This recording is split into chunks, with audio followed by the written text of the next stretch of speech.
여러분 안녕하십니까? 네, 이 저녁에 또 찾아오신 분들을 진심으로 환영합니다. 우리 특별한 악기로 찬양해 주신 우리 네 분에게 진심으로 감사를 드립니다. 오늘 이 저녁에는 뭐로 가도 서울만 가면 된다 라고 하는 제목으로 좀 말씀을 드리겠습니다. 끝으로 올려야 됩니다. 사람들이 이 말을 과정이 어떻든지 간에 결과만 좋으면 된다라는 뜻으로 쓰이기도 하고요. 그 다음에 세상에 있는 많은 가르침과 종교들의 끝이 다 결국에는 끝으로 통하니까 뭐든지 하나만 혹은 열심히 잘 믿으면 된다라고 하는 뜻으로 쓰입니다. 저는 부산 사람입니다. 그래서 서울에 올 일이 자주 있었는데요. 지금은 서울에 좀 살고 있지만 부산에서 서울 오는 길은 여러 가지입니다. 김해공항에서 비행기를 타고 올 수도 있고 부산역에서 KTX를 타고 올 수도 있고 승용차를 가지고 여러 고속도로를 통해서 올 수도 있고요. 부산항에서 배를 타고 인천으로 와서 또 서울로 올 수도 있습니다. 말 그대로 서울 오는 길은 많아요. 그런데 만약에 여러 길들이 있는 것처럼 보이지만 서울 오다가 한 대전쯤이나 아니면 인천에서 다른 길로 빠져버린다면 어떻게 될까요? 많은 사람들이 목적지가 똑같은 것처럼 생각하게 되는 그러한 가르침들이 있습니다.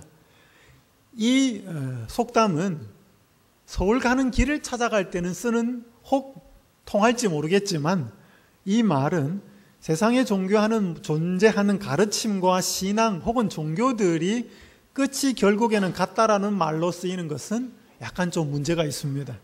왜냐하면 실상은 가르침이 전부 다가 아니기 때문에 그렇습니다. 겉으로 보이는 것과 실제가 다를 수 있기 때문에 그렇습니다. 영상을 먼저 한 칸을잖아요. 근데 이걸 뭐 보여줘야 우리가 다섯 번이 아니지. 어디 회사 다니네 여기 다니. 그럼요. 전 신분 보장 되는 사람입니다. 저 아나운서입니다. 네. 진짜 건가? 아니요. 저도 조심조심 왔어요, 지금. 네. 신분 확인 완료. 조금 경계심이 풀어진 호객꾼은 팜플렛을 보여주며 물건을 설명하기 시작했는데요. 샤넬, 롱통, 구찌, 프라다 이렇게 돼 있는데 에르메스 너무 고가품이라 그거는 뭐 보여주지도 말고 너무 비싸니까. 에르메스 얼마까지 하나요? 에르메스는 우리가 165만 원에 팔아요. 165만 원에 팔아요. 아니, 가짜가 160만 원. 아니. 오리지널이 그 1,800만 원, 1,600, 1,800 가는데 그러면. 근데 그 A급하고 B급 있잖아요. 그 SS는 특 A급인 거고. 어느 정도의 시간이 지나자 한 남자가 큰 봉투에 물건을 담아 들어왔습니다. 그리고 그 안에는 진짜와 똑같이 만들었다는 정교한 짝퉁 물건들이 가득했는데요. 여기 또. 우와, 예쁘다. 오리지널 가지고 똑같이 가가지고 이것도 다 구찌.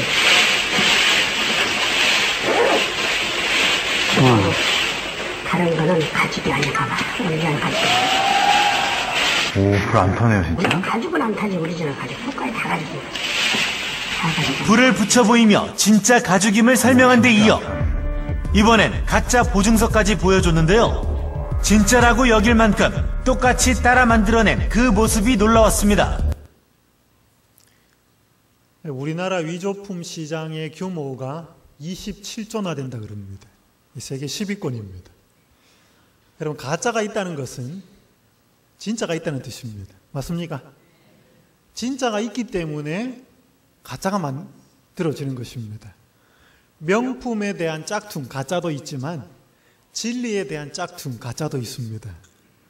명품에 대해서 짝퉁을 만드는 사람들은 나쁜 목적, 돈을 벌기 위해서나 다른 목적 때문에 그렇게 하지만 진리에 대해서 짝퉁을 만드는 존재도 있다는 것입니다. 어제 살펴본 그 루시퍼라고 하는 존재가 사탄이 되고 난 이후로부터 하나님을 대적하고 사람들을 진리에서 떠나게 하는 일을 하기 위해서 수많은 가짜, 짝퉁을 그렇게 만들어 놓고 있습니다. 여러분, 여기 고린도후서 11장 14절에서 15절 함께 좀 읽겠습니다. 시작. 이것은 이상한 일이 아니니라. 사탄도 자기를 광명의 천사로 가장하나니 그러므로 사탄의 일꾼들도 자기를 의의 일꾼으로 가장하는 것이 또한 대단한 일이 아니니라. 그들의 마지막은 그 행위대로 되리라. 여기 보니까 사탄도 자기를 광명의 천사로 뭐 한다고요? 가장이 뭐예요? 원래는 실체가 그렇지 않은데 다르게 보이도록 꾸미는 것입니다. 여러분, 원래 사탄은 광명한 천사였습니다. 어제 제가 말씀을 드렸다시피 사람들이 사탄이 나타나거나 이렇게 할 때 무시무시한 도깨비 뿔이나 시커멓게 괴물처럼 나타나는 것처럼 생각되는데 사탄은 절대로 그렇게 안 나타납니다. 여러분, 사탄은 대단히 광명한 천사로 나타납니다. 여러분, 죄가요, 사람들이 죄를 짓게 하는 것이 무시무시하고 끔찍하게 다가오는 것처럼 느끼지만 죄는 그렇게 다가오지 않습니다. 그럼 사람들 아무도 죄 안 지어요. 추하고 더러우니까. 근데 죄는 대단히 매혹적으로 매력적으로 다가옵니다. 그래서 사람이 죄를 짓죠. 그래서 사람이 죄를 짓고 나면 죄는 본색을 드러냅니다. 사탄의 천사들도 사탄의 일꾼들도 자기를 의의 일꾼으로 가장하는 것이 대단한 일이 아니기 때문에 우리는 눈으로 보이는 것만을 가지고 판단해서는 안 된다는 것입니다. 오늘 저는 주요 종교의 좀 핵심 가르침을 좀 살펴보겠고요. 성경이 말하는 핵심 가르침에 대해서 좀 살펴보고자 합니다. 오늘 다른 종교에 대한 이야기를 좀 드릴 텐데요. 혹 다른 신앙을 가지고 있는 분들에 대해서 비판할 의도는 제가 전혀 없기 때문에 오해하지 않기를 바라고요. 그 종교들의 특징들을 좀 이해할 수 있으면 좋겠습니다. 그 전에 먼저 제가 한 글을 읽어드리겠습니다. 시대소망 464페이지 이런 말이 기록되어 있습니다. 우리는 인간의 기록이 시작된 아주 옛날부터 내려오는 세상의 위대한 교사들의 계보를 더듬어 올라갈 수 있다. 그러나 빛은 그들보다도 먼저 있었다. 태양계의 달과 별들이 모두 태양의 빛을 반사하여 비추는 것처럼 그들의 가르침이 진실된 한 세상의 위대한 사상가들은 의로운 해의 빛을 반사하고 있는 것이다. 주옥 같은 사상이나 빛나는 지성 하나하나는 다 세상에 비치신 분으로부터 나온다. 여러분, 어떤 종교나 혹은 종교 아니라도 위대한 스승이나 어떤 가르침들에는 성경과 비슷하거나 뭔가 진리 같은 말씀들이 있어요. 공자라든지 맹자라든지 아니면 석가모니라든지 뭔가 위대한 스승이나 어떤 탁월했던 지도자들 같은 사람들의 말을 들어보면 옳은 말이 있어요. 그래서 사람들이 들으니까 성경에도 좋은 말하고 또 이런 종교나 신앙에도 좋은 말을 하니 결국 끝은 다 좋은 것이다 라고 말할 수 있지만 그렇지 않다는 것입니다. 여기 빨간 글자를 보시면 그들의 가르침이 진실된 한 세상의 위대한 사상가들은 의로운 해, 이 의로운 해는 예수님을 가리킵니다. 예수님의 빛을, 그분의 가르침을, 그분의 진리를 반사하고 있는 것입니다. 마하트마 간디가 말한 그 사티아그라하라고 하는 그의 사상이 있습니다. 사티아그라하는 뭔가 하면 인도가 그 당시 영국의 식민지로서 압제를 받을 때 그 인도가 영국에 저항할 때 비폭력으로 폭력을 행사하지 않고 저항을 합니다. 간디의 이 사티아그라하 사상은 어디에서 땄는가 하면 산상보훈에서 땄습니다. 오른뺨을 때리거든 왼뺨도 돌려대고 속옷도 달라 그러면 겉옷도 주고 그걸 예수님의 가르침에서 받아들인 것이 간디의 사상이었습니다. 그래서 그걸 알지 못하면 간디가 위대해 보이지만 결국 간디의 가르침은 예수님의 가르침에 기초를 하고 있다는 것입니다. 그렇기 때문에 여러분들이 세상의 종교나 혹은 위대한 스승들의 깨우침들을, 가르침들을 볼 때 그것이 예수 그리스도의 희미한 사상을 반사하고 있다. 그것이 가르침이 진실되다면 말입니다. 그것을 미리 염두에 두고 좀 다른 종교의 가르침들을 좀 살펴보겠습니다. 교황이 작년에 한국을 방한했을 때 여러 한국에 있는 종교 지도자들과 함께 만났습니다.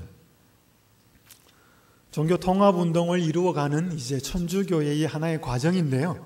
이걸 여러분 이제 예언을 공부하시면 좀 깨닫게 되십니다. 한국의 많은 분들이 불교에 좀 익숙해 있습니다. 여러분, 불교의 교리를 한 단어로 표현하면 연기법이라고 하는 것입니다. 이 연기는 날아다니는 연기가 아니고 원인과 결과에 의해서 생기는 법이라는 뜻입니다. 세상에 일어나는 모든 문제는 원인이 있다는 것이에요. 틀린 말은 아닙니다. 저는 고종사촌 형이 몇 분 계신데요.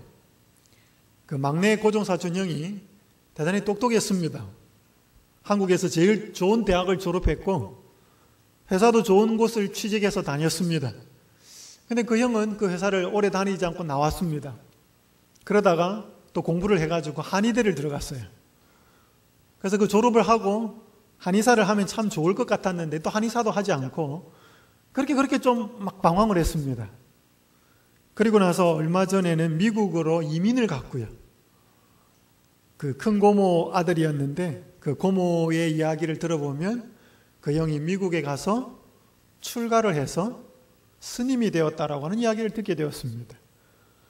그 형이 대학을 다니거나 한 번씩 이렇게 만나면 또 집에 가보면 자꾸 이상한 책들이 많았습니다. 주로 뭐 기, 뭐 선, 도, 뭔가 이렇게 전통 어떤 그러한 학문들의 탐닉을 하면서 불교책에 대단히 많이 관심을 가졌습니다. 이제 결국에는 스님이 되어서 출가를 해버렸습니다. 이 연기법을 좀 더 자세하게 풀어놓은 것이 사성제와 팔정도라고 하는 것입니다. 여러분, 사성제는 말 그대로 네 가지의 거룩한 가르침이라는 뜻인데 이걸 풀이하면 이렇습니다. 고성제, 집성제, 멸성제, 도성제. 뭐 들어본 분도 계신데요.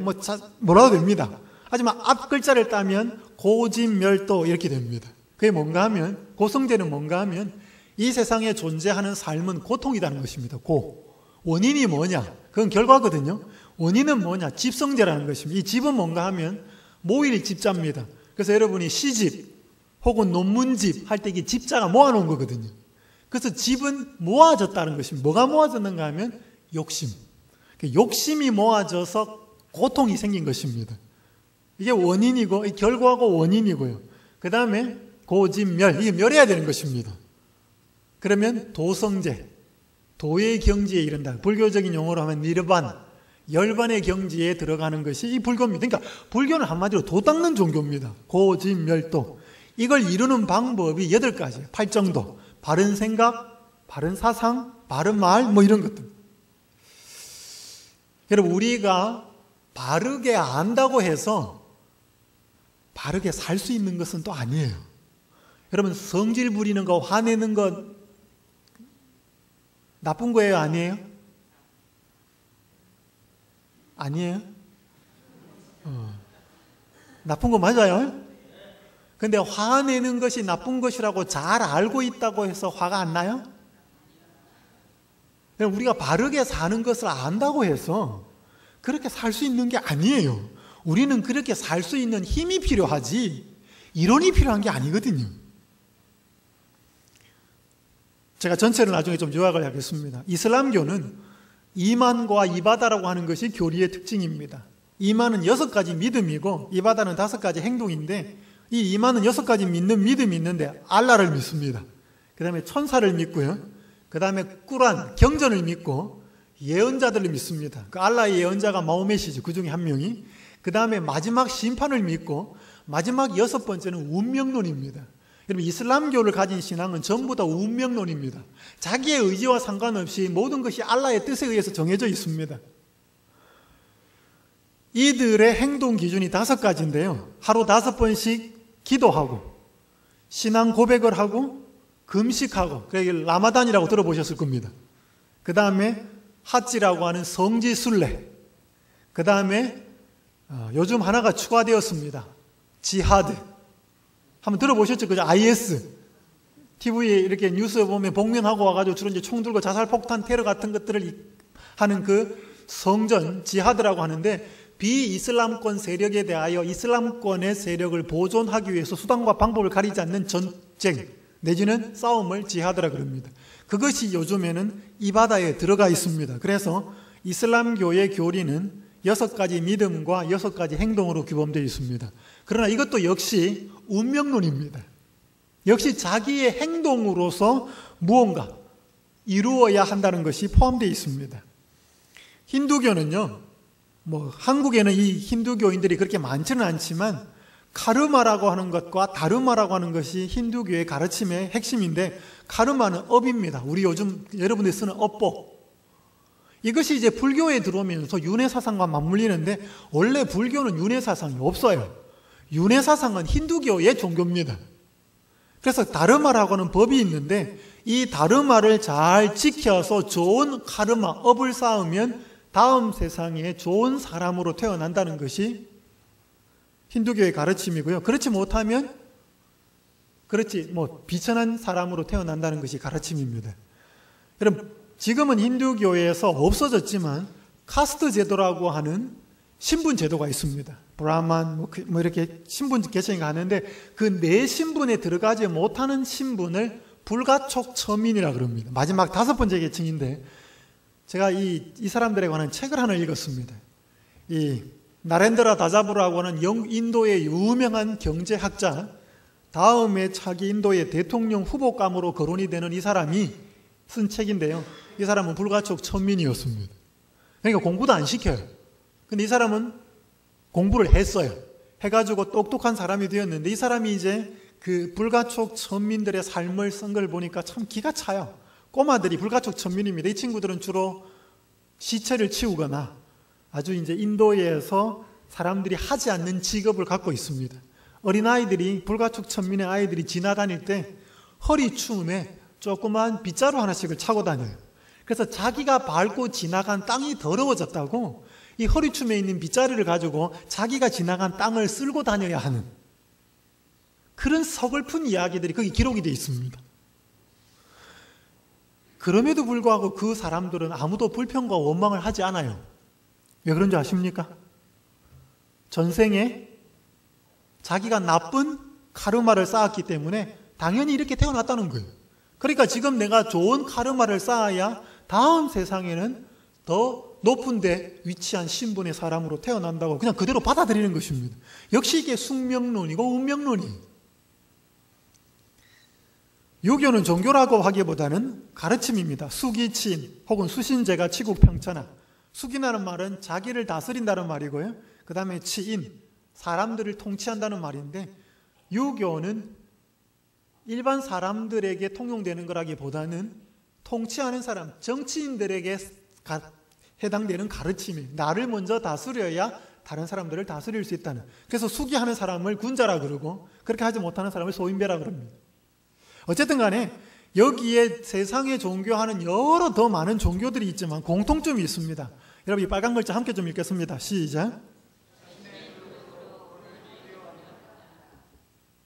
세상의 종교들의 중요 공통점은 자신의 노력으로 구원을 이루려 한다는 것입니다. 불교 마찬가지예요. 대단히 좋아 보이지만 자기 노력으로 열반, 이슬람교, 지하드, 계율을 지켜야만, 힌두교 카르마 어떻게 쌓아야, 유교 나가 나를 어떻게 잘 다스려야, 이게 전부 자기 행위와 관련되고 있는 것입니다.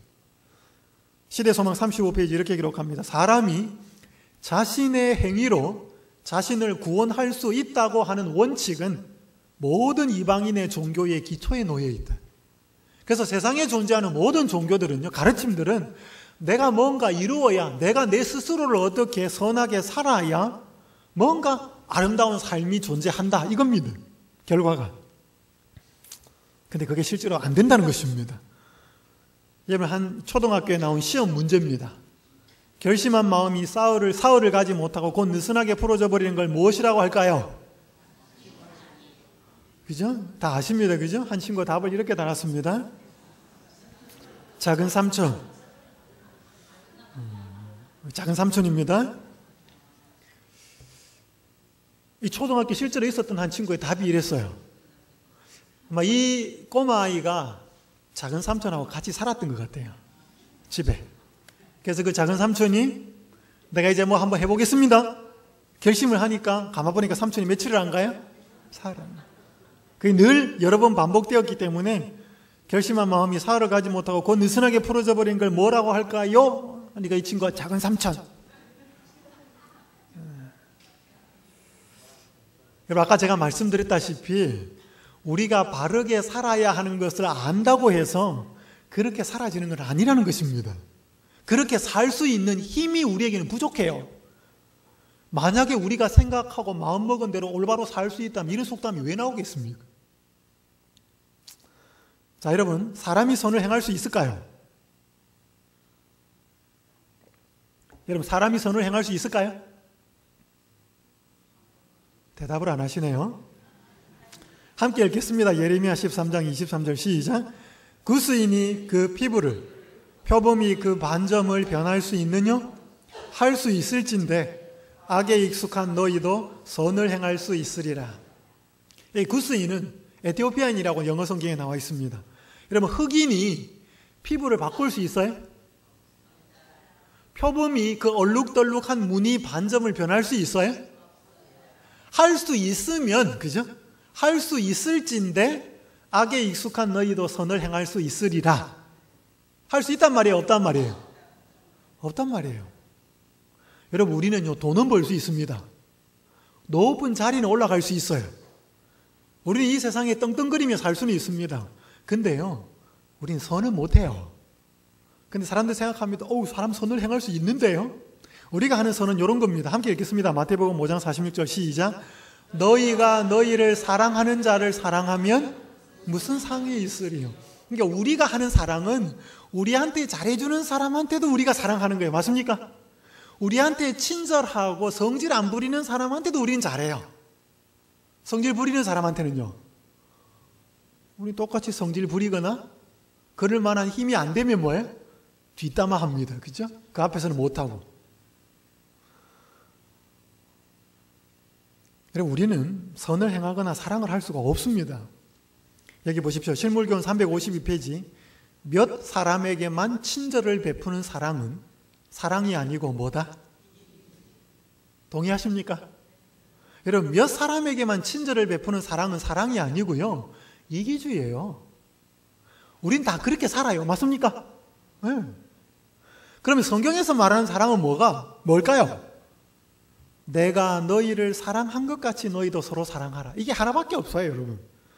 이것 아닌 것은 성경의 사랑이라고 말하지 않아요. 근데 우리는 사랑이라고 하는 이름으로 써요. 여러분, 고아원에 돈 많이 갖다 주면 선일까요? 네? 세상 사람들 그걸 선이라고 할 수 있습니다. 그런데 시간 얼마 지나고 나니까 선거철이에요. 네? 그게 선 맞아요? 성경은 묻습니다. 너가 그 일을 왜 하고 있느냐? 동기가 무엇이냐? 여러분, 성경은요, 동기까지도 선이어야 그걸 선이라고 이야기합니다. 세상은요, 겉으로 드러나는 것만 선이어도 선이라고 인정합니다. 속으로는 뭐예요? 어떤 나쁜 목적으로 겉으로 선만 행해도 그건 선이에요. 그래서 성경은 절대로 그렇게 말하지 않습니다. 우리는 동기까지도 선한 선을 할 수가 없어요. 그게 인간의 한계라는 것이죠. 자, 여러분 여기 보십시오. 창세기 8장 21절 읽겠습니다. 시작. 사람의 마음에 계획하는 바가 어려서부터 악함이라. 그럼 이 악이가 악해 보여요? 선해 보여요? 여러분, 이렇게 순진하게 보이는 악이가 악할까요? 선할까요? 여러분, 이 악이가 선하지 않아요. 이 아기가 딸랑이 장난감 하나나 눈깔 사탕 하나를 가지고 노는데 그거 한번 뺏어봐요. 울고불고 난리 나요. 근데 그 모습이 별로 그렇게 악해 보이지 않지만, 여러분, 어른이 되어가지고 자기가 좋아하는 거 막 원하는 것을 한번 뺏어보십시오. 어른들이 막 울고불고 하면 그게 선해 보여요? 추해 보여요? 근데 이 아기가 어른이 되는 것이 마음이 달라져요? 갖고 노는 게 달라져요? 에? 마음은 안 달라져요. 갖고 노는 게 달라지지. 요때는 딸랑이 하나, 눈깔 사탕 하나. 초등학교 때는 뭐예요? 뭐 딱지.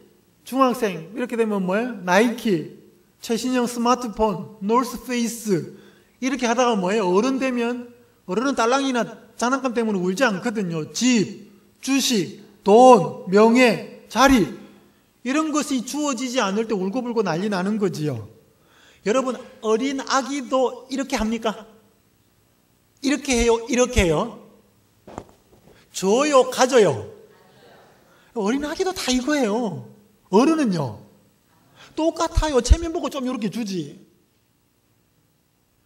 어린 아기가 어른이 되어가서 성장하는 것은요, 마음이 이타적이다가 이기적이 되는 게 아니고 어린 아기도 똑같이 이기적이에요.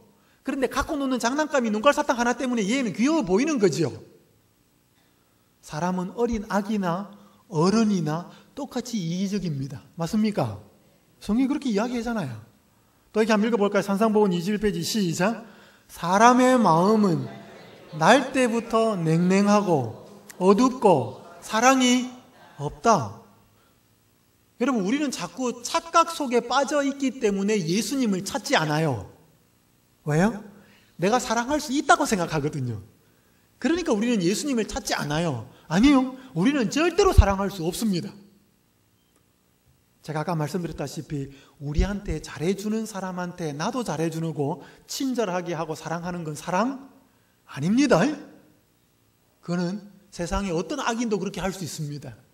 성경에서 말한 사랑은 내가 너희를 사랑한 것처럼, 그 사랑은 어떤 사랑이에요? 모욕과 조롱과 핍박과 침뱉음과 자기를 향하여 십자가에 비참하게 죽이는 사람을 향하여서도 아버지여 저들을 사하여 주옵소서, 저들이 자기들이 하는 것을 알지 못합니다 라고 하는 게 뭐예요? 그게 사랑이에요. 그런 사랑 우리 할 수 있어요, 없어요? 없어요. 그렇기 때문에 우리에게는 예수님이 필요한 것입니다. 우리 스스로가 선을 행할 수 없다니까요. 그래서 예수님이 요한복음 15장에서 이야기하잖아요. 너희가 나를 떠나서는 아무것도 할 수 없다. 여러분, 그 아무것에는 성경이 말한 선과 성경이 말하는 사랑을 의미하는 것입니다. 우리는 돈도 벌 수 있고요, 높은 자리에 올라갈 수도 있고, 우리는 떵떵거리며 살 수도 있지만 사랑은 못합니다. 그것이 우리에게 주어지지 않은 그 사랑이 내 가슴 속에 감동되기 전에는 그런 사랑 못한다는 것입니다. 그렇기 때문에 우리는 선처럼 보이는 것을 행할 수는 있지만 진짜 선은 못한다는 것입니다. 그래서 우리는 스스로가 구원할 수 없는 존재가 우리라는 것입니다. 이게 죄인이라는 뜻이에요. 그런 인간들을 위해서 성경에 예수 그리스도가 무엇을 했는가를 가르쳐주는 것이 우리에게 대한 깨달음과 지식이 필요하고 거기에 따른 반응이 필요한 것입니다. 예수 그리스도의 핵심 가르침은 한 단어로 하면 대속이라고 하는 것입니다. 함께 읽겠습니다. 시작.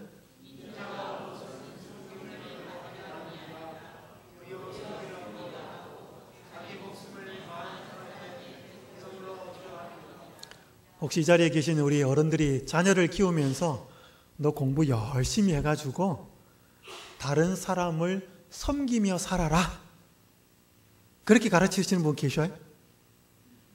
아니면 너 공부 열심히 해가지고 높은 자리에 올라가가지고 다른 사람들의 섬김을 많이 받아라, 어떻게 가르치십니까? 여러분, 섬기는 게 쉬워요, 섬김을 받는 게 쉬워요? 질문이 좀 어렵습니까? 그럼 질문을 다시 드릴게요. 섬기는 게 어렵습니까? 섬김을 받는 게 어렵습니까?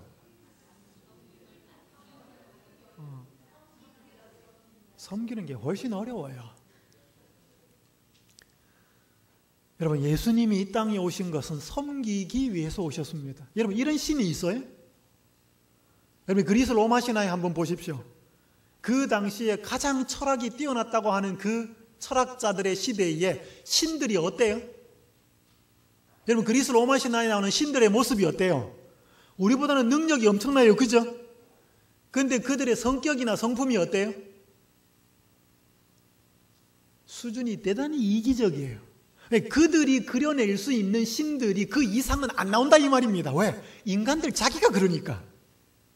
그래서 그런 오해를 받고 있는 가운데 하나님이 예수님을 이 땅에 보내어서 하나님이 어떤 존재인지를 설명해 준 것이 예수님이에요. 그래서 우리는 예수 그리스도의 모습을 보고 하나님이 어떤 분이신지를 아는 겁니다. 그 하나님이 사람들의 냄새나는 발을 씻기셨습니다. 그리고 끝내는 자기 목숨을 많은 사람들의 대속물, 대신 속하는, 즉 대신 죽어주는 그러한 희생 제물로 주기 위해서 오셨습니다. 이게 가능할까요? 여러분, 이 세상의 문제는 빵 문제 아닙니다. 여러분, 요즘 여러분 TV 뉴스 틀으면 계속 문제가 무슨 문제예요? 메르스도 이야기가 요즘 나오지만 대부분 전부 다 경제 문제예요. 그죠? 다른 말로 하면 빵 문제예요. 여러분, 근데 세상의 문제는 빵 문제가 아닙니다. 여러분, 이 세상에 지금도 수많은 어린아이들은 굶어 죽어가고 있습니다. 세계의 절반은 왜 굶주리는가라고 하는 책이 있습니다. 장 지글러라고 하는 UN 이 식량 사무관이 쓴 책인데, 그 책에 보면, 그 책이 좀 2007년도인가 그렇게 나온 책인데, 지금 인구가 세계 70억인데요. 지금 이 세상 지구에서 생산되는 곡물은 120억이 먹어도 남는데요. 얼마가 먹어도 남아요? 120억이 먹어도 남는데 왜 70억이 못 먹을까요? 여러분, 만약에 5사람이 있는데 빵이 3개밖에 없어요. 그래서 한 사람 3개를 가지고 하나씩 먹었는데 2사람은 빵을 못 먹어요. 3사람이 열심히 일해가지고 빵 5개 만들었습니다. 그럼 사람 5명이에요. 빵 1개씩 가져가면 되죠. 그럼 문제 없을 것처럼 보이는데 이미 빵 3개 가지고 있는 사람이 여기 지금 2개를 더 가지려고 하는 것이 세상의 문제예요. 그래서 오늘날 세상의 문제는 빵을 더 만들어서, 즉 경제를 더 많이 발전시켜서 돈을 더 많이 만들면 이 땅에 가난한 사람이 없어지겠는가? 천만의 말씀요. 절대로 안 없어집니다. 왜요? 있는 사람들이 더 가지려고 하거든요. 아까 제가 이야기했잖아요. 세상의 인구가 70억밖에 안 되는데 120억이 먹을 수 있는 식량을 생산해내도 어느 지역에서는 굶어 죽어가고 있다 이 말입니다. 왜? 누구는 어마어마하게 쌓고 갖고 있거든요. 한쪽에는 많이 먹어가지고 다이어트를 해야 되는 상황이고, 한쪽에는 오늘도 내일도 때거리가 없이 굶어 죽어가고 있는 것이 이 세상 상황입니다. 그래서 이 세상의 문제는 빵 문제가 아니고 이 세상의 문제는 이기심의 문제예요. 그래서 그 책에 보면 이 세상에 수많은 사람이 굶주리는 것은 식량이 부족해서가 아니라 정의가 부족해서 그렇다. 뭐가 부족해서 그렇다고요? 정의요, 자비심, 사랑이 부족해서 그런 것입니다. 그래서 지금보다 훨씬 더 많은 빵을, 경제 문제를 마련해 놓아도 이 세상의 문제는 해결 안 됩니다. 오늘 이 세상의 문제는 죄의 문제입니다. 그 죄의 문제가 가장 여실히 드러나는 것이 이기심이에요. 그래서 예수님이 이 땅에 오신 것은요, 아들을 낳으리니 이름을 예수라 하라. 이는 그가 자기 백성을 뭐 할 자라? 저희 죄에서 구원할 자이심이니라. 왜 예수님이 이 땅에 오셔가지고 빵 문제를 해결하지 않고 죄 문제를 해결하러 접근하셨는가? 이 세상의 문제가 죄 문제이기 때문에 그렇습니다. 그 죄 문제가 가장 저실히 드러나는 게 이기심이에요. 오늘 여러분의 가정에서 빵 문제, 다른 말로 돈 문제, 경제 문제로 여러분의 문제를 해결하시려고 접근하시면 문제 해결 접근 잘못하신 겁니다. 여러분의 일터에서 경제 문제로 여러분이 문제를 접근하시면 접근 잘못하신 겁니다. 이기심의 문제, 죄 문제를 어떻게 해결할까를 고민하시면 여러분의 가정에서도, 이 교회에서도, 여러분의 공동체에서도 문제는 해결됩니다. 그런데 문제를 사람들이 그렇게 접근 안 해요. 우리는 돈이 없어서 이렇게 자꾸 싸우지. 자꾸 그런 식으로 접근을 하거든요. 대속이라고 하는 것이 제가 예수 그리스도의 핵심 가르침이라고 말씀을 드렸는데, 이런 1865년에 4월 14일 남북전쟁이 끝난 지 나흘 만에 아브라함 링컨이 존 부스라고 하는 청년이 쏜 총탄에 맞아서 4월 15일 날 세상을 떠납니다. 그렇게 세상을 떠나고 나서 경찰 조사에 의해서 7명의 공범이 체포가 됩니다. 그 중에 한 명이 메리 수라시였습니다. 그런데 나머지 6명은 이 메리 수라시 범인이 아니라고 이야기를 해요. 공범이 아니라고 이야기를 하는데 이 메리 수라스는 끝까지 자기가 공범이라고 우깁니다. 그렇게 한 후에 재판 결과 3명은 종신형에 처하고요, 4명은 교수형에 처합니다. 그래서 이게 제일 왼편에 보면 여기 이렇게 교수형으로 이 메리 수라스는 사형이 되어서 죽습니다. 사건은 그렇게 일단락 되는 줄 알았습니다. 그런데 이 사형이 집행되고 난 뒤 1년 4개월 만에 한 남자가 경찰에 찾아와서 자수를 합니다. 그 남자의 이름은 존 수라시였습니다. 이 메리 수라스의 아들입니다. 찾아와서 하는 말이, 우리 어머니는 아무 잘못이 없습니다. 제가 공범 중에 한 명입니다. 이렇게 찾아와요. 그러니까 경찰이 발칵 뒤집힙니다. 이 메리 수라스는 여관업을 했습니다. 대통령 암살을 잊기 전에 일단의 젊은이들이 자기 집에 와서 모였습니다. 그러니까 이 메리 수라스는 손님이니까 잠자리도 봐주고 식사도 제공하고 했는데 사람들이 모여서 링컨 대통령을 암살할 공모를 한 겁니다. 그러니까 자기 아들이 거기 관심 있어 하다가 휩쓸려 들어갔습니다. 그러니까 아들이 거기 함께 공모를 한 거예요. 다행히 그 아들은 대통령 암살이 있기 며칠 전에 여행을 떠난다고 집을 나갔습니다. 그리고 경찰이 조사를 하다가 이 여관에 잘 모였다는 것을 알고 이 주인을 참고인 신분으로 경찰에 데려가서 조사를 하는데 조사를 받다 보니까 누가 관련이 됐어요? 자기 아들이 관련이 되었다는 사실을 깨닫게 됩니다. 그리고 나서 아들은 마침내 여행을 떠나고 없었기 때문에 자기가 아들을 대신하여 그 죄를 뒤집어 쓰고 자기가 공범 중에 한 명이라고 끝까지 우기기 시작합니다. 나머지 6명은 이 사람은 아무런 관련이 없다라고 이야기를 해도 이 여인은 끝까지 주장을 합니다. 그리고 마침내 교수형에 처해져 죽습니다. 1년 4개월 뒤에 아들이 나타났습니다. 경찰이 황당해졌습니다. 이거 어떻게 할 건가? 여러 번의 회의를 거치고 마침내 이런 결정을 발표를 합니다. 존 수라시 분명히 대통령 암살에 공모했지만 어머니 메리 수라시 아무 죄도 없는 어머니가 아들을 대신하여 사형되었으므로 우리는 다시 책임을, 범죄를, 죄를 아들에게 물을 수 없다. 어머니가 아들을 대신하여 죽었으므로 우리는 아들을 석방한다. 이게 미국 최초의 연방법원에서 있었던 살인 집행에 있었던 뒷이야기입니다. 여러분, 이 메리 수라시 왜 이런 선택을 했을까요? 네? 아들이 죽을 운명에 처해 있었기 때문에 내가 대신 죽어서 누구를? 아들을 살리려고. 여러분, 왜 예수님이 이 땅에 오셔서 그렇게 치욕적인 모욕을 당하고 그분이 왜 십자가에 달려 돌아가셨는가? 너무 간단해요. 그분이 우리를 창조하신 하나님이 자식인 우리가 죽을 수밖에 없는 운명에 처해졌을 때 우리를 대신하여 죽으신 겁니다. 그래서 여기 이사야 53장에 보면 그가 찔림은 누구의 허물을 인함이고? 우리의 허물을 인함이요 그가 상함은 우리의 죄악을 인함이라. 그걸 알지 못했던 수많은 사람들은 저 예수가 도대체 무슨 흉측한 일을 했길래 저렇게 비참하게 죽어가는가? 그거는 우리 죄, 다른 말로 표현하면 내 죄였다는 것입니다. 여러분, 그 메리 수랏 대신에 살아난 그 존 수랏이 어떻게 살았을까요? 막 살았을까요? 에? 자기가 산 것이 어떤 생명을 지불한 거예요? 어머니의 생명을 지불하고 나서 살게 된 생명이었기 때문에 함부로 살 수 있었을까요? 여러분, 이게 바로 우리가 올바른 삶을 살 수 있게 하는 힘입니다. 오늘 수많은 사람들이 바르게 살기 위해서 노력하지만 바르게 살 수 있는 힘이 없어요. 그러나 우리의 생명이 예수 그리스도로 인하여 어떻게 생명이 지불된 것을 알 때 그 사랑과 그 은혜의 능력을 통해서 우리에게 살아갈 수 있는 힘이 생기는 것입니다. 여러분, 조금 더 구체적으로 한번 살펴보겠습니다. 여러분, 실물기원 186페이지 함께 읽겠습니다. 시작.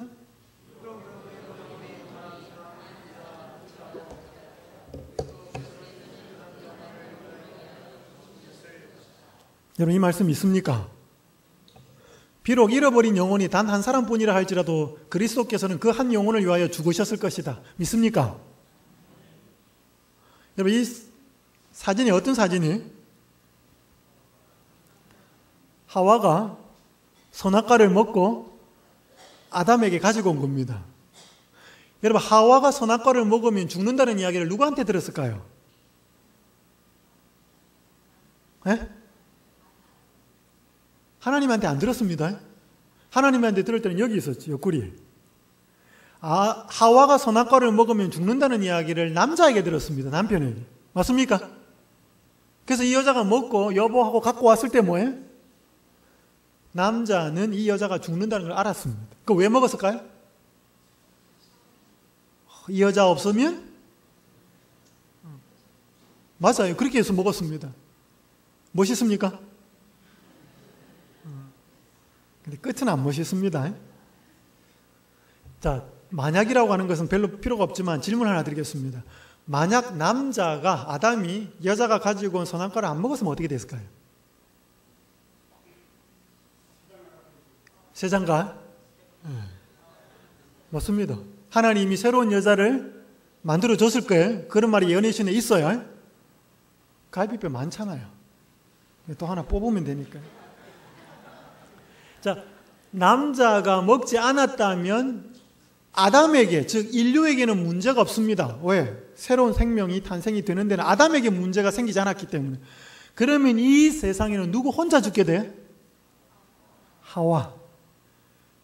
그때 예수님은 하와를 위해서 뭐 하셨을 것 같습니까? 에?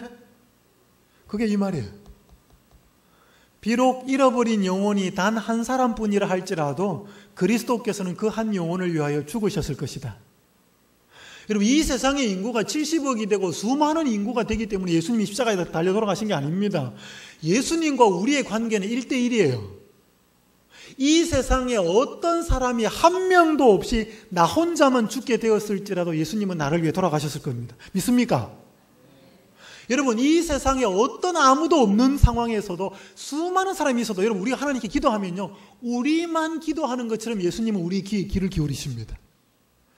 여러분, 부모와 자식 간의 관계는 1대 다수가 아니에요. 맞습니까? 여러분, 자식이 3명인데요. 부모가 여기 있지만 첫째, 둘째는 똘똘하고 공부도 잘하고 자기 앞가림도 잘해요. 이 셋째는 좀 비리비리해요. 공부도 못하고 몸도 약하고 빨리 죽었습니다. 여러분, 이 두 자녀가 부모에게 효도 잘하고 잘 부모님을 공양하면 부모님 마음은 채워질까요? 이 두 사람의 자녀가 아무리 잘해도 이 한 자녀가 떠나고 나서 비어있는 부모의 가슴은 안 찹니다. 맞습니까? 원래 둘이었으면 괜찮다니까요. 그래서 자식이 아무리 많아도 부모는 자식과 1대1이에요. 맞습니까? 오늘 예수님은 이 세상의 인구가 아무리 많아도 우리와의 관계는 1대1이에요. 그래서 이 지구상에 잃어버린 영혼이 단 한 사람뿐이라 할지라도 예수님은 그 한 영혼을 위하여 죽으셨을 것이기 때문에 우리의 가치는 누구만큼의 가치가 있습니까? 에? 누구 가치예요? 예수님 가치 맞습니까? 예수님은 하나님이에요. 그래서 오늘 내 가치는 예수님하고 동급이에요. 맞습니까? 여러분, 제가 이걸 5만 원에 주고 샀으면 이거는 뭐하고 동급이에요? 이건 5만 원하고 동급이에요. 맞습니까? 오늘 나라는 인간을 살리기 위해서 예수의 생명이 지불되었으면 나라고 하는 존재는 예수하고 동급이에요. 맞아요? 그럼 옆에 있는 여러분 옆에 앉아있는 분들은 누구하고 동급이에요? 한번 이야기 한번 해보셔요. 대단한 분이 여기 앉아 계셨네요. 한번 이야기 한번 해보셔요. 여러분, 옆에 있는 여러분들을 대하실 때 예수님 대하듯이 대하십니까? 여러분이 저를 목사 대하듯 하는 게 쉬워요? 어려워요? 쉬워요. 제가 목사니까. 여러분, 사장을 사장 대접하는 게 어려워요? 쉬워요? 쉬워요. 여기 예수님 나타나면 예수님 대접하는 거 쉬워요? 어려워요? 쉬워요. 예수님이니까. 예수님 아닌 존재를 예수님처럼 대하려면 쉬워요? 어려워요? 어려워요. 사장 아닌데 사장 대접하려고, 목사 아닌데 목사 대접하려면 어렵다니까요. 그러면 여러분 여기 보십시오. 단 마음으로 섬기기를 누구에게 하듯 하고? 성경에 보면 남편에게, 아내에게도 남편을 대할 때 죽게 하듯 하라 그러고, 상전들에게, 종들에게 이야기할 때도 상전들을 대하기를 죽게 하듯 하라 그러고, 사람들을 예수님께 하듯 하라 그래요. 그럼 어떻게 해야 그 사람을 예수님 대하듯이 대접할 수 있어요? 그 사람이 예수님 아니잖아요. 근데 그 사람이 누구와 동급이면, 예수님과 동급이면 그 사람이 예수님 대접하기 하는 것처럼 할 수 있습니까? 맞아요? 그래서요, 오늘 우리가 예수님 앞에 나오면 우리의 몸값이 달라져요. 여러분, 왜 아침부터 저녁까지 이렇게 피곤한 줄 아셔요? 학생들이 왜 이렇게 아침부터 저녁까지 학교 가서 피곤한 줄 아셔요? 좋은 대학 가려고. 좋은 대학 왜 가냐고 물으면 좋은 직장 얻으려고. 좋은 직장 왜 가냐고 하면 앞으로 잘 살려고. 그래야 사람들이 나 무시하지 않으니까. 여러분, 오늘 우리가 피곤한 이유는 내 능력을 보이고 내 실력을 보이고 내 외모가 이러니 나 무시하지 말고 나 똑바로 대접해 달라고 하는 그 삶을 살기 위해서 피곤한 것입니다. 맞습니까? 그런데요, 오늘 우리가 누구 앞에 가면 우리 몸값이 제대로 정해집니까? 예수님 앞에. 여러분, 오늘 질문 하나 드릴게요. 이거 하나 하고 합시다. 자신이 예쁜지 확인하는 방법. 친구들에게 말합니다. 나 못생긴 것 같아. 친구들에게 이렇게 말할 때 친구가 반응을 하기를요, 아니야, 괜찮아, 힘내. 뭔가 이렇게 격려를 해주면 못생겼다는 뜻입니다. 너 정도면 예쁜 거지, 너 예뻐. 이러면 보통이라는 뜻입니다. 뭐, 나? 짜증나? 이게 거품 물면서 주로 막 욕이 나오면 예쁘다는 뜻입니다. 한 가지 질문을 드릴게요. 미스 코리아가 예쁩니까? 여러분 딸이 예쁩니까? 부모님은 객관적이지 않아요. 미스 코리아보다 내 딸이 예쁘죠? 근데 그 딸이 자기는 미스 코리아보다 못생겼다고 막 자기 스스로를 구박하는 걸 엄마가 보면 어떨까요? 그러니까 적어도 그 딸이 내가 얼마만에 예쁜지를 누구한테 물어야 돼요? 엄마 아빠한테 와서 물어야죠. 그래야 자기 가치를 제대로 알아주죠. 근데 요즘 엄마 아빠들은 공부 못하면 못생겼으면 무시합니다. 전 봤거든요, 그렇게 무시하는 엄마 아빠를. 엄마 아빠는 혹시 무시할 수 있습니다. 근데 누구는 무시하지 않아요? 예수님은. 그래서 오늘 우리의 존재 가치를 몸값을 올리기 위해서 수고하고 애쓰는 삶을 사는 것이 아니고 내 정확한 가치를 알고 계신 그분 앞에서 우리가 살아가야 하는 것입니다. 이게 복음이에요. 이게 우리 희망이고요. 여러분 여기 보십시오. 함께 읽겠습니다. 시대소망 668페이지 시작. 주께서는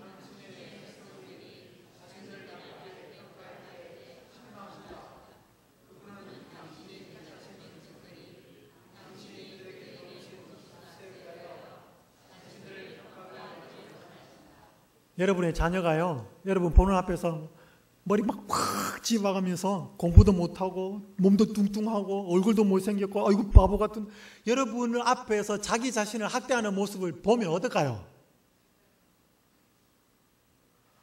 내가 널 어떻게 낳았는데, 내가 널 어떻게 길렀는데 너 왜 이렇게 스스로를 학대하니? 여러분 이게 보십시오. 주께서는 당신의 백성들이 자신들을 낮게 평가할 때 실망하신다. 그분은 당신의 택하신 백성들이 당신이 그들에게 놓으신 값에 의하여 자신들을 평가하기를 원하신다. 여러분 이게 진짜 자존감이에요. 자존심은 내가 뭐 공부를 잘하고 돈이 많고 내가 이만큼 잘 사니까 나 이런 존재야다라고 하는 게 진짜 자존감이 아니고, 우리를 살리기 위해서 예수 그리스도가 어떤 희생과 값을 지불했는지를 깨닫고 나 자신을 바라보는 게, 그리고 함부로 취급하지 않고 다른 사람도 그렇게 존중하며 사는 것이 진짜 자존감이에요. 사람들이 예수 그리스도를 알지 못하기 때문에 스스로에 대한 자존감도 없고 다른 사람도 무시하고 멸시하고 사는 것입니다. 공부도 못하는 게, 돈도 없는 게, 높은 지위도 없는 게 라고 그 사람을 외모나 가진 것과 능력에 의해서 평가를 하는 것입니다. 자기 스스로도 그렇게 평가하고 남도 그렇게 평가하고, 그래서 자기가 오로지 대접받을 수 있는 것은 공부를 잘해야 되고 돈이 많아야 되고 명예가, 지위가 높아야 되기 때문에 그것을 갖추기 위해서 아침부터 저녁까지 바쁘고 정신없이 사는 피곤한 인생을 우리가 사는 것입니다. 공부하지 말라는 말도 아니고 돈을 벌지 말라는 것도 아니지만 진정한 자존감과 진정한 가치는 거기서 나오지 않는다는 것을 우리는 반드시 깨달을 필요가 있다는 것입니다. 우리의 자존감과 진정한 가치는 어디 앞에 있다고요? 예수 그리스도 앞에. 그래야 우리에게 희망이 있는 것입니다. 여러분 예수님은 자신에 대해서 어떻게 말하고 있는지 조금만 더 살펴보고 마치겠습니다. 함께 읽겠습니다. 시작.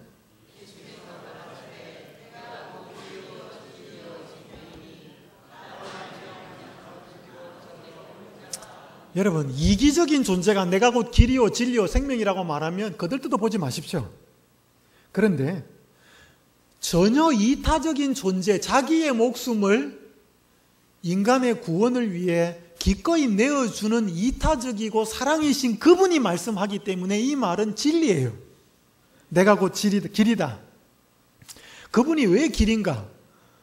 여러분 혹시 쉐르파라고 하는 용어를 들어보셨습니까? 쉐르파는 에베레스트 산을 산악인들이 올라갈 때 짐도 들어주고 길을 안내하는 그런 사람들을 쉐르파라고 그래요. 이 쉐르파는 원래 네팔에 살고 있는 한 부족의 이름이에요. 근데 그 사람들이 왜 유명해졌는가 하면 1953년에 뉴질랜드 사람인 이 산악인입니다. 에드먼드 힐러리가 에베레스트 산을 최초로 올라가요. 정복은 아니고 최초로 올라갑니다. 그때 그의 짐을 들고 길을 안내해 준 쉐르파 부족 중에 한 사람의 이름이 텐징 노르게이라는 사람이었습니다. 키도 작고 하지만 이 사람, 그러니까 에드먼드 힐러리 때문에 텐징 노르게이도 같이 유명해진 거예요. 그때부터 에베레스트 산을 올라가는 산악인들은 적어도 쉐르파 부족들의 도움을 받아야 한다 라고 하는 것 때문에 쉐르파가 유명해졌고, 그 이후로는 쉐르파가 부족 이름이었던 그 쉐르파가 고산을 등반하는 그냥 전문 안내인의 이름이 되어버렸습니다.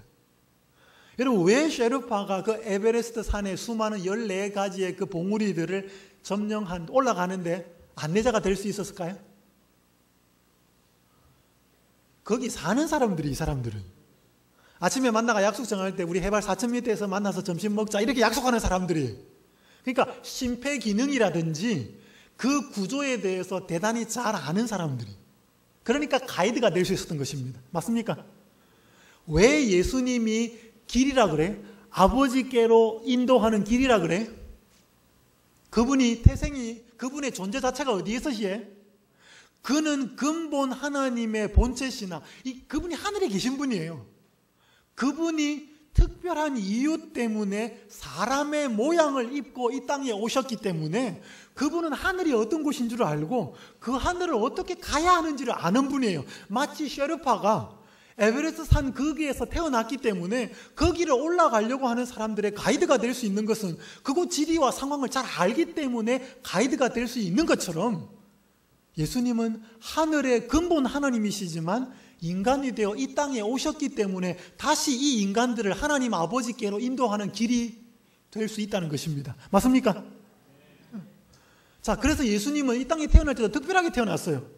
이 요셉과 마리아의 몸을 빌려서 태어났지만 요셉과 마리아가 부부관계를 해가지고 태어난 자식이 아니었다 이 말입니다. 그게 왜 중요한가? 여러분, 여기 반짝반짝 빛나는 보석이 있는데요, 이 보석을 건드릴 수는 없습니다. 이 보석의 가치를 한번 떨어뜨려 보는 방법이 뭘까요? 어떻게 하면 이 보석을 안 건드리고 이 보석의 가치를 떨어뜨릴 수 있을까요? 네? 안 사면, 아니, 이 보석 자체는 반짝반짝거리는 진짜라니까요. 안 사도 상관없이 이 보석은 빛납니다. 여러분, 이 보석이 진짜로서 반짝반짝 빛나고 있을 때 이 보석의 가치를 떨어뜨린 거, 뭐 뭉개뜨려버리고 깨뜨려버리고 그렇게 하면 되지만 이 보석은 건드릴 수는 없으니까 이 보석의 가치를 떨어뜨린 것은 옆에 뭐예요? 가짜 보석을 확 버려놓으면 됩니다. 맞습니까? 그러면 모양도 비슷하고 생긴 것도 비슷한데 나머지는 가짜예요, 그냥. 그러니까 이 가짜에 묻혀가지고 뭐예요? 이거나 이렇게 되는 것입니다. 맞습니까? 여러분, 예수님의 동정녀 탄생은 어마어마한 진리예요. 오늘 우리는 동정녀 탄생이 없습니다. 그러면 우리는요, 다른 사람의 구주가 될 수 없어요. 즉, 감옥에서 지금 내가 사형수로서 사형 판결을 받았는데 다른 사형수를 위해서 나 너 위해서 대신 죽어줄게, 이게 안 된다 이 말입니다. 왜? 자기도 자기 죄 때문에 죽어야 되니까. 오늘 이 땅에 태어나는 모든 부부의 자녀로 태어나는 사람은 절대로 구주가 될 수 없어요. 죄인이기 때문에. 아담의 후손이라는 뜻입니다. 그러나 예수님은 아담의 후손이 아니에요. 그래야만 아담의 후손들을 구원할 수 있는 구주가 될 수 있습니다. 이게 예수님 동정녀 탄생의 의미인데, 사탄은 이 사실을 건드릴 수 없기 때문에 가짜를 많이 만들어 놨어요. 예를 들어 보겠습니다. 그래서 영웅이나 신들에는 반드시 탄생 설화들이 있어요. 신라의 시조 박혁거세는 어디에서 나왔어요? 이거 아래에서 나왔어요. 고구려 시조 동명성왕 주몽은 유아 부인이 난 아래에서 나왔다 그래요. 석가모니는 마야 부인의 오른쪽 옆구리에서 나옵니다. 로마 건국 시조였던 로물루스와 레무스 형제는 팔라티노 언덕에서 늑대가 키웁니다. 아프로디테, 이 비너스 신은 잘려진 성기에서 나온 정의 거품 속에서 출생합니다.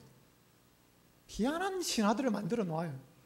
그래서 여기 영웅이나 신들이 탄생하는 설화를 이렇게 만들어 놓고, 야, 성경에 예수님은 처녀에게서 나왔대. 그럼 사람들이 뭐라 그럴까요? 그거나. 맞습니까? 아래에서 나온 거나 옆구리에서 나온 거나 처녀에게서 나온 거나, 그렇게 예수님의 동정녀 탄생의 진리를 희석화시켜 놓는 것이 사단의 작전이에요. 여러분, 사람들이 수많은 오해들을 하고 있는 것입니다. 청바지의 운동화. 넘어가겠습니다. 여러분, 이 호세 무이카라고는 대통령, 제가 한번 볼까요? 시간이 좀, 시간이요. 하나 봅시다. 청바지의 운동화, 소매 걷은 셔츠 차림의 백발 할아버지가 취재진을 반갑게 맞아줍니다. 평범한 시골 할아버지처럼 보이는 이 사람이 바로 세상에서 가장 가난한 대통령으로 알려진 호세 무이카 우루과이 대통령입니다. 무이카 대통령은 본인의 거처, 즉 대통령 관저로 취재진을 안내했습니다.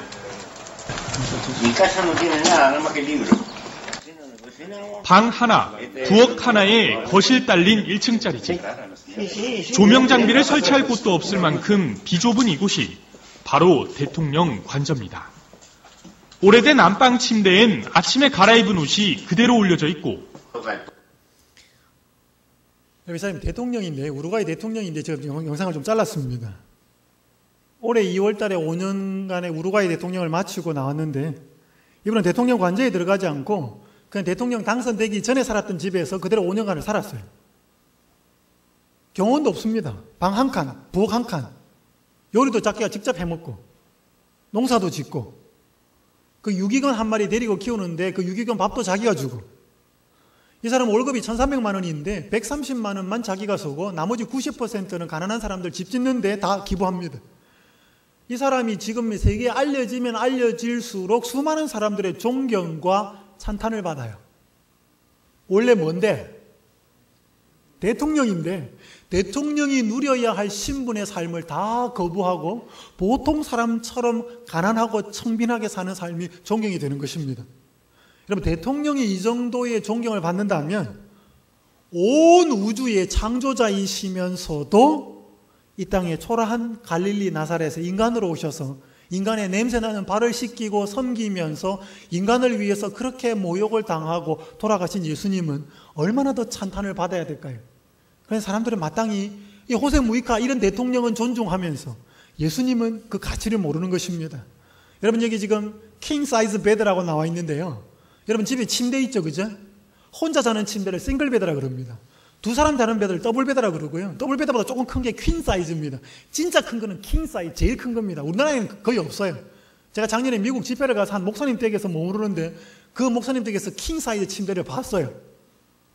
그 위에서 축구를 해도 되겠더라고요. 킹 사이즈 침대는 엄청나게 커요. 그런데 여러분 아십니까? 오리지널 킹 사이즈 침대는 마구간이에요. 우주의 왕이신 그분이 이 땅에 오셔서 누운 첫 침대가 뭐예요? 말구유예요. 여러분, 우리가 이 사실을 깨달으면 우리가 어떤 작고 초라한 집에 살아도 대궐입니다. 오늘 왜 우리가 집이 작네, 뭐가 어떻네 이야기를 하는가 하면 예수님의 이 겸손과 겸비의 삶을 몰라서 그래요. 그래서 우리 그리스도인들이 살아가면서 예수 그리스도를 조목조목 기억할 때 우리의 삶에 어떤 변화가 일어오는지를 확인해 보라는 것입니다. 여러분, 예수님은 하늘 가는 길입니다. 진리고요. 한 가지만 이야기 들고 이제 찬양을 듣겠습니다. 이렇게 해경 스님이라고 하는 분이 목사가 돼요. 이분은 3대째 스님입니다. 제가 이걸 보면서 되게 좀 신기했어요. 또 스님인데 아들이 있고 또 아들이 있고, 아버지도 스님, 할아버지도 스님, 이분도 스님이었어요. 김성화 목사인데요. 조계종에서 이분은 개종을 해서 정토종으로서 포교국장, 교육국장 꽤 높은 분까지 갔어요. 근데 이분이 이 불교의 정토종을 사람들에게 더 많이 알리려고 불교 대학을 세우다가 뭔가 이렇게 좀 안 맞아가지고 어떻게 하다 보니까 이게 교도소까지 가게 됐어요. 그래서 이 교도소에 들어가서 이제 열심히 이제 불교에 더 정진해야 되겠다고 불교 서적을 찾는데 감옥소에 이 교도소에 불교책이 별로 없었어요. 그래서 그 교도관에게 책 좀 갖다 달라고 불교 서적을 갖다 달라고 그러니까 잘 안 갖다 줘요. 그러면서 성경책을 갖다 준 거예요. 조그만 성경책 있잖아요. 신약 성경. 그러니까 막 성질을 냅니다. 내가 스님인데 지금 이거 보게 생겼냐고. 스님 그래도 좋은 가르침이 성경에도 있으니까 한번 보십시오. 갖다 줘요. 그러니까 이분이 기분이 팍 상해 안 보다가 이제 심심하니까 신약 성경을 폈는데 편 게 처음에 누가복음을 폈어요. 그래서 누가복음을 펴다가 누가복음 7장에 나인성 과부 이야기, 외아들 죽어서 상녀가 메어져 나오는 그 이야기를 봐요. 그 과부를 살리는 이야기에 보면서 충격에 빠집니다. 왜냐하면 이분 간증을 제가 들어보니까 이런 이야기가 나와요. 화엄경에 보면 옛날 인도의 구시라 성에 시디림에 이 한 젊은 과부가 외아들이 병에 걸려서 죽어가고 있습니다. 그때 고타마 시타라타 석가모니가 제자들을 데리고 지나가요. 그때 이 여인이 그 석가모니를 붙잡고 자기 아들을 살려달라고 그럽니다. 그랬더니 이 석가모니가 처방을 해주기를 마을에 내려가서 한 번도 사람이 죽은 일이 없는 집에 쌀을 한 줌씩 받아다가 죽을 해가지고 먹이면 아들이 나을 거라고 그렇게 처방을 해줍니다. 그러니까 이 엄마가 과부가 너무가 신이 나가지고 그 마을로 쫓아 내려갑니다. 한 번도 죽은 집이 없는데 찾아내니까 있어요 없어요? 어디 있어요? 아무도 없어요. 아무도 없어요. 그래서 실망을 하고 터벅터벅 올라오니 다시 석가모니를 만납니다. 아니 부처님, 내가 아무리 찾아봐도 아무도 한 사람도 사람이 안 죽은 집은 없더이다. 그때 이 석가모니가 유명한 말을 합니다. 생자 필멸, 산자는 반드시 죽을 수밖에 없으니 너무 슬퍼하지 마라. 그래서 이 석가모니가 죽음을 그대로 받아들이는 이 숙명론, 운명론적인 발언을 해요. 그러니까 이 화엄경을 통해서 그걸 읽고 있었는데 누가복음 7장을 딱 보니까 예수님이 뭐해? 청년아 일어나라. 여기서 이분이 뒤집어집니다. 불교와 기독교의 근본적인 차이는 바로 여기에 있었다. 같은 과부의 아들을 죽음 앞에 석가모니는 죽음을 숙명으로 수용하는 인간의 한계를, 예수는 생명을 얻는 기쁨을 맛보게 했다. 여기서 부활이요 생명이신 예수에게 참 진리가 있다는 사실을 깨닫게 되었다. 그분이 이 뒤에도 이야기 스토리가 길어요. 하지만 그분이 그렇게 투쟁하고 힘든 과정 속에 결국 성경을 공부하고 신학을 공부하고 나중에 목사가 됩니다. 오늘 이분이 세상에 바른 것처럼 보이는 길, 진리, 생명이 오늘 우리가 진실로 그 부분의 의미를 알게 될 때는 그 의미가 다르게 다가올 수 있다는 것입니다. 오늘 이제 이 시간 찬양을 우리 듣고 제가 마무리를 하도록 하겠습니다.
요한복음 8장 32절에 보면 진리를 알지니 진리가 너희를 자유케 하리라 그랬습니다.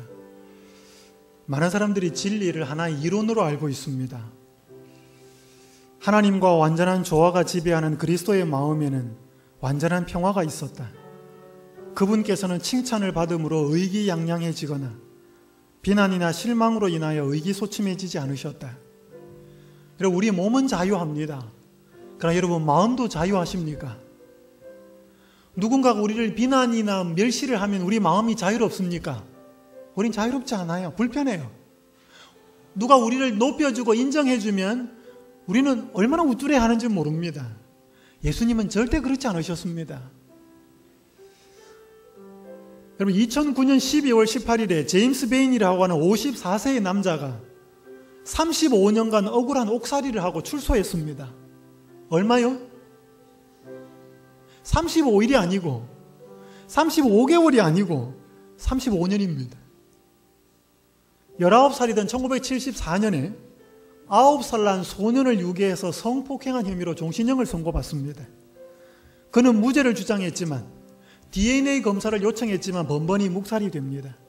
그러다가 2009년 12월에 DNA 검사 요청이 받아들여졌고 검사를 해봤더니 그가 범인이 아니라는 사실이 밝혀졌습니다. 여러분, 35년간 부당하게 억울하게 옥살이를 했으니 이 세상에 대해서, 자기를 그렇게 만든 사람에 대해서 얼마나 원망이 많겠습니까? 여러분, 이 사람 얼굴 한번 보십시오. 원망이 서려 있습니까? 이 옆에 장면은 마지막 무죄 판결을 받고 나오는 장면입니다. 이분이 나와서 인터뷰하는 기사를 제가 거의 다 읽었습니다. 거의 마지막 부분에 이런 말이 그가 인터뷰 말에 나옵니다. 나는 분노하지 않습니다. 내게 하나님이 있기 때문입니다. 여러분, 이게 진리를 아는 사람의 진정한 자유함이에요. 여러분, 우리는 무엇을 참 진리라고 믿으면 그 이론을 아는 것이 아니고 그 존재가 정말로 진리라면 우리가 극악하고 고통스러운 상황에서도 우리를 진정 자유롭게 만들 수 있어야 합니다. 여러분, 이게 자유예요. 이게 진짜 진리를 아는 축복입니다. 예수님 본인이 그러셨어요. 예수님은 십자가 위에서도 자유하셨습니다. 예수님은 수많은 사람의 모욕과 조롱과 핍박에도 전혀 흔들리지 않았습니다. 오늘 우리가 이분을 진리로서 알면 오늘 우리에게 이런 축복이 이르러 온다는 사실을 기억하시기를 바랍니다. 오늘 세상에 수많은 가르침이 있고 수많이 행복을 주고 구원을 준다고 말하고 있는 것들을 자세히 살펴볼 필요가 있습니다. 그것이 단지 예수 그리스도의 가르침과 사상을 반사하는 정도인가, 아니면 우리를 정말로 잘못된 길로 인도할 건가를 제대로 보고 진리를 알 때 세상의 이러한 형편 가운데서라도 진정한 자유를 누릴 수 있는 가르침과 깨달음, 그것이 무엇인지를 꼭 돌아보고 그 안에서 자유를 예수님 안에서 누릴 수 있기를 간절히 바랍니다. 자, 이 시간 이제 오늘 또 복습하는 의미로 우리 한번 퀴즈 풀이를 좀 하도록 하겠습니다. 우리 집사님들 빨리 우리 좀 나누어 주시기를 바랍니다. 자, 우리 여러분들이 그 문제지를 받는 동안 내일 연재를 좀 말씀을 드리겠습니다. 내일은 거꾸로 붙여진 한자, 혹시 무슨 한자인지 보이십니까? 복복자입니다. 제가 중국에 갔을 때 이렇게 한자들이 계속 거꾸로 붙어져 있는 것을 보게 되었습니다. 내일은 제가 복 이야기를 좀 하겠습니다. 세상 사람들이 예수님을 알면 떡이 나오는지 밥이 나오는지, 우리 젊은이들은 시집을 장가를 잘 가는지 좋은 직장을 얻는지를 묻습니다. 예수 그리스도를 알 때 어떠한 진정한 축복이 이르러오는지를 내일 이 시간 살펴보겠습니다. 여러분들이 꼭 오셔서 하나님을 믿는 자가, 아까 지금 제가 조금 전에 살펴본 그 제임스 베인이라고 하는 사람이 누리는 그 자유함도 분명히 하나님이 우리에게 주시는 축복입니다. 그 복에 대해서 좀 살펴보도록 하겠습니다. 내일 꼭 저녁에 참석할 수 있기를 바랍니다. 자, 이 시간 다 받으셨으면 여러분 먼저 성함을 쓰시고요. 또 여러분의 전화번호, 또 기도 제목 써주시면 제가 기도하도록 하겠습니다. 뭐로 가도 서울만 가면 된다? 함께 좀 풀어보겠습니다. 1번, 성경을 포함한 세상의 주요 종교의 공통점은 자신의 노력으로 구원을 이루려 한다는 것이다. O, X. O라고요? X라고요? 성경을 포함한 세상의 주요 종교입니까? 성경을 제외한 세상의 주요 종교입니다. 성경은 우리 스스로를 구원할 수 없기 때문에 그분이 우리를 위해서 대신 죽으시고 구원하는 계획을 세우셨다는 말씀을 드렸습니다. X입니다. 두 번째 읽겠습니다. 시작. 성경의 핵심 가르침은 스스로를 구원할 수 없는 인간을 위하여 예수님이 사람들의 자리에서 사람들을 대신하여 죽으셨다는 대속에 있다. OX. 이게 성경의 핵심 가르침입니다. 이걸 우리가 믿느냐, 믿지 않느냐, 어떤 시각으로 바라보느냐가 우리에게 내려진 숙제입니다. 세 번째, 예수님이 우리를 하늘로 인도하는 길이 될 수 있는 것은 그분이 죄의 문제를 해결하기 위해 친히 하늘로서부터 사람이 되어 오셨기 때문이다. OX. 제가 쉐르파 이야기했습니다. 쉐르파가 어떻게 고산지대를 올라가는 산악인들의 가이드가 될 수 있는지를 말씀을 드리면서 예수님이 이 땅에 하나님이시면서도 인간이 되어 오신 것, 또 제가 처녀에게서 탄생한 것의 의미가 뭔지도 말씀을 드렸습니다. 옵니다. 4번 읽습니다. 시작. 진리는 이론이 아니라 예수님이란 실체인데 그분을 진정으로 알게 될 때 마음이 참된 자유를 누리게 된다. 아까 제가 제임스 베인 예를 들었습니다. 그죠? 진리는 하나 이론이 아니고 예수님이라는 실체를 알 때 진정으로 이루러는 참된 자유를 말합니다. 다섯 번째, 나는 참된 자유를 누리기 위하여 성경 공부를 통해서 예수님을 더 깊이 알기 원한다. 모든 분들이 다 동그라미를 치시고 그렇게 선택해 볼 수 있으면 좋겠습니다. 오늘 제가 대속의 진리를 말씀을 드렸고 길이요, 진리요, 생명이 되는 예수님에 대해서 말씀을 드렸습니다.